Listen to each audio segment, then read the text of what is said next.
Hello to you, Tom. So the Prime Minister apologized twice yesterday. Some are still upset. What did you make of what happened and the words that the Prime Minister used to address this crisis? Well, some people are pointing out the fact that he first and foremost apologized on behalf of Parliament, and I think he did the right thing because there was a big bear trap being set there to continue this on a very partisan level by the Conservatives, who are trying somehow, despite the fact that it's not true, to try to tie Mr. Trudeau to this thing he didn't vet. It's very clear under the current rules, and those rules can be changed. Parliament's master of its own house. They can change the rules.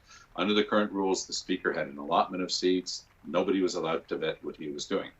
You know, Marcia, this goes into that category of you've got to be careful what you ask for, because once you bring in compulsory vetting, there will come a time when an opposition party will want to bring in some people to support one of their positions or to point them out in the galleries.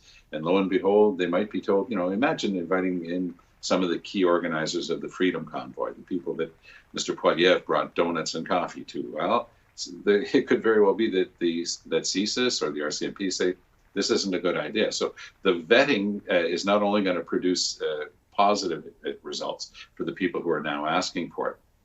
At the same time, the partisan tussle will continue in parliamentary committee. They're going to try to push that forward. There has to be some work done very rapidly to choose a new speaker, I'm told, on background by both Liberals and NDPers, that there's a very strong chance that that might be Carol Hughes. Who's the Member of Parliament for Algoma, Manitoulin, Kapuskasing, fluently bilingual Franco-Ontarian, been in the House for 15 years, been for half that time, for 8 years. She's been one of the deputy speakers, so it looks like she might have a chance because, of course, Mr. Trudeau's got a minority government. He can't just talk to his caucus and say, we're going this way. It's a secret ballot, so nothing's going to be decided in advance, but that's the name I'm hearing the most right now. So will the selection of the new speaker to replace Anthony Rota perhaps be under more scrutiny than in the past, Tom? Yeah, for sure. And one of the ironies of all of this is that anybody on any side, in any party, will tell you what I'm about to say. Anthony Rota was the gold standard in terms of running the House. And it's an incredibly tough job. He's been there for two minority parliaments. And he's gained respect on all sides until the day of this unbelievable mistake that he made, introducing somebody from his riding without doing any checking. So, yes, I think that person's going to be under more pressure than usual. They're going to have to try to live up to the good standard. But, of course, Carol Hughes has been there for the whole time that Anthony Rota was there. So maybe she's, through all of that learning, she's going to have a very similar approach.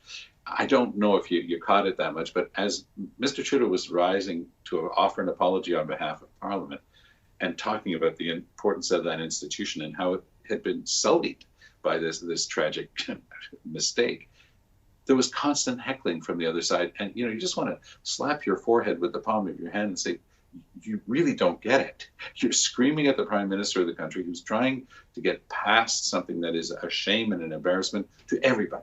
It's not to one side of the House or the other. All Canadians feel, how could this have happened? And it's being still echoed around the world. And it's still helping Putin's Russia, despite their war crimes and their aggression, of course, illegal aggression against Ukraine in the current war. So it's one of those things where people don't realize that they're sending the exact wrong signal. The Conservatives play a very tough game. This is the sheer Poilievre approach, take no prisoners approach. But there's going to be 2 more years of that, and I think that it might start to wear very negatively for them.